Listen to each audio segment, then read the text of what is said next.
안녕하세요. 라이브 때 시청자님이 집중투표제를 공부해봐야 한다고 알려주셔서 영상을 찍게 되었습니다. 집중투표제는 상법이 정하고 있는 이사 선임 투표 방식입니다. 왜 화제가 되고 있느냐? 바로 집중투표제는 소수파 주주가 이사를 선임할 확률을 높여주는 제도이기 때문입니다.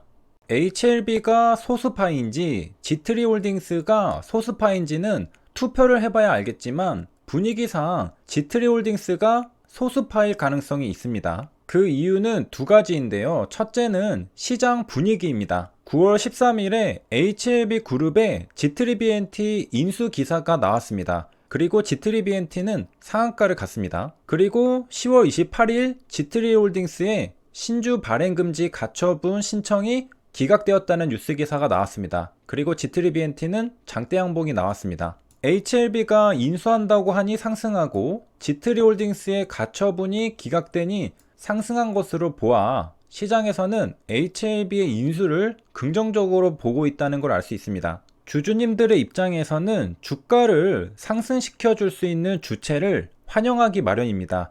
그래서 HLB의 편을 들어줄 가능성이 높죠. 그렇다면 지트리홀딩스가 소수파일 가능성이 있습니다. 설령 현재 최대 주주라고 할지라도 말이죠. 만약 지트리홀딩스가 소수파라고 한다면 집중투표제는 소수파인 지트리홀딩스에게 유리한 제도가 됩니다. 왜냐하면 집중투표제는 소수파 주주가 이사를 선임할 확률을 높여주기 때문이죠.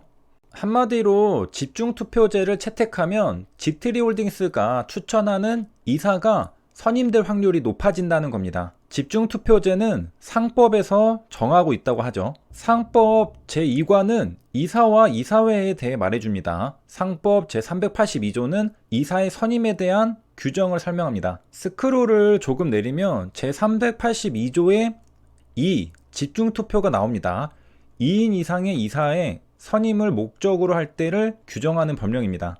주주가 요청하면 할 수 있습니다. 구체적으로는 의결권 없는 주식을 제외한 발행주식 총수의 100분의 3 이상에 해당하는 주식을 가진 주주가 집중투표의 방법으로 이사를 선임할 것을 청구할 수 있습니다.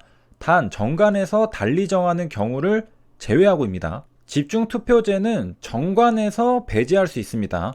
그리고 대부분의 회사는 정관에서 집중투표제를 배제하고 있습니다. 정말 그럴까? 만약 지트리BNT의 정관에서 집중투표제를 배제하고 있다면 이번 임시주총에서 집중투표제는 사용할 수 없을 겁니다. 2020년도 작년 사업보고서를 보겠습니다. 정관은 여기에서 살펴볼 수 있는데요. 첨부선택 정관, 검색에 집중투표를 입력해 보겠습니다.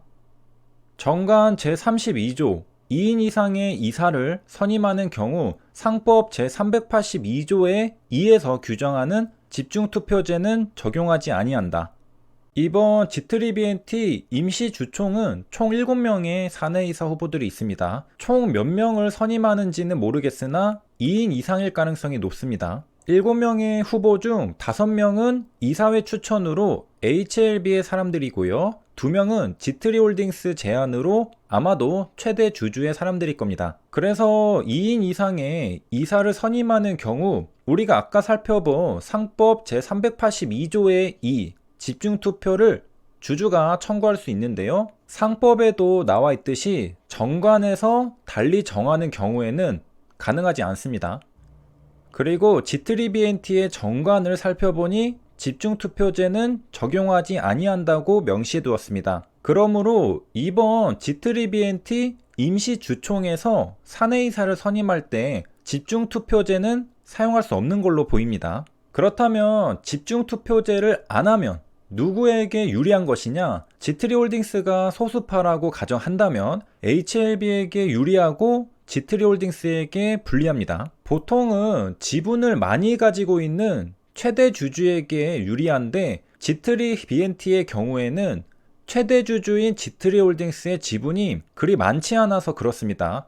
3.89%이기 때문에 대다수 주주님들이 만약에 HLB의 편을 들어주게 된다면 지트리홀딩스가 최대 주주임에도 소수파가 되는 것입니다. 집중투표제는 적용하지 아니한다는 규정은 보통 최대 주주에게 유리한 규정이기 때문에 대부분의 정관에 삽입되어 있습니다.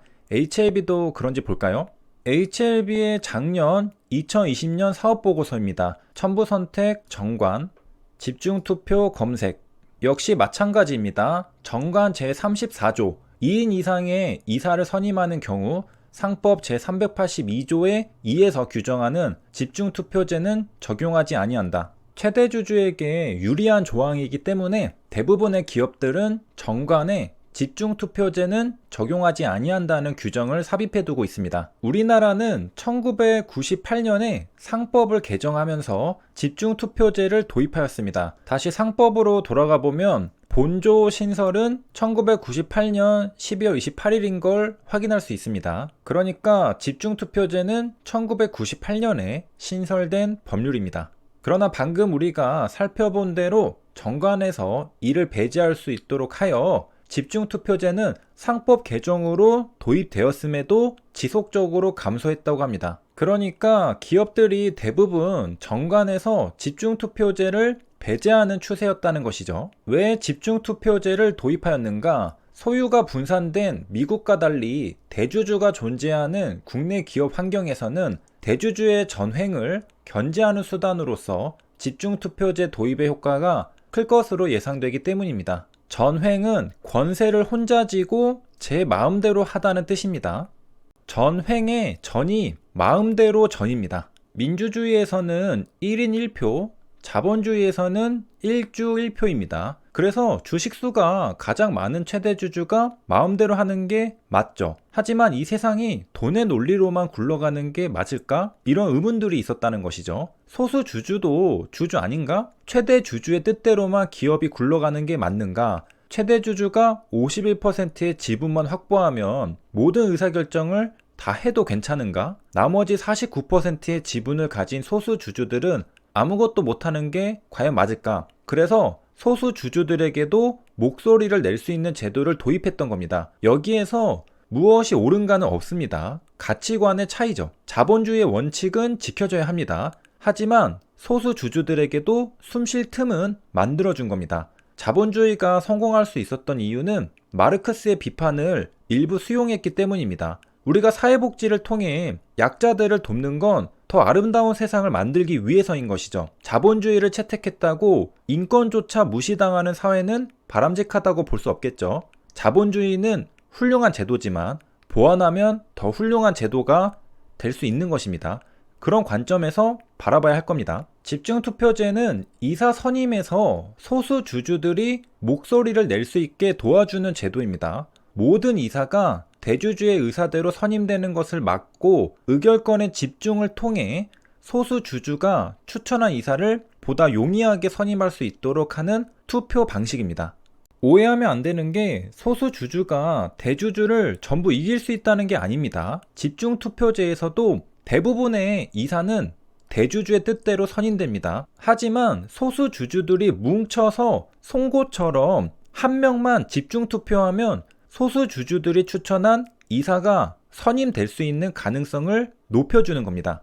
그러니까 한마디로 모든 이사가 대주주의 의사대로 선임되는 것을 막는 제도라는 겁니다. 모든 이사가 대주주의 뜻대로 선임되는 것을 막는 것이지 대부분의 이사는 대주주의 뜻대로 선임되는 겁니다. 자본주의는 1주 1표니까요.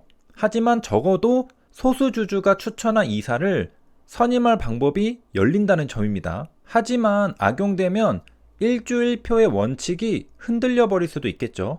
그래서 상법에서는 집중투표제를 정관에서 배제할 수 있다고 명시하고 있습니다. 근간을 흔들지 않는 선에서 함께 살아갈 수 있는 방법을 제시했다고 보면 되겠습니다. 여기까지 시청해주셔서 감사합니다.